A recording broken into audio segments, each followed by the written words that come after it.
Awak pergi mana sayang? Bagi saya jelaskan pada awak sayang. Cukup, Faris. Saya belum buta lagi ya. 2 hari awak hilang. Bila awak balik, tiba-tiba je awak nak kahwin dengan pembunuh tu. Ini yang awak nak rahsiakan sangat kan?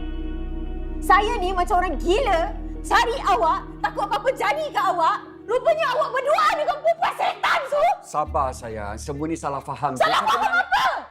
Awak tak payahlah nak berpura-pura dengan saya. Patutlah awak beria sangat nak kahwin dengan perempuan tu. Awak nak sangat kahwin dengan dia? Gila kahwin dengan dia? Sayang sabar. Kahwin dengan dia. Sayang sabar. Pergilah Sayang balik dengan dia. sabar. Dengar dulu penjelasan saya. Saya nak kahwin balik dengan Izara sebab dia ugut saya nak cederakan awak. Saya terpaksa buat semua ni. Kalau awak nak saya ni selamat, kenapa awak tarik balik report tu tanpa pengetahuan saya, Faris? Okey. Saya mengaku memang salah saya tarik balik report tu. Saya tak nak keruhkan lagi keadaan. Dah cukup, saya tak nak dengar lagi alasan awak. Saya nak awak ceraikan saya. Suka!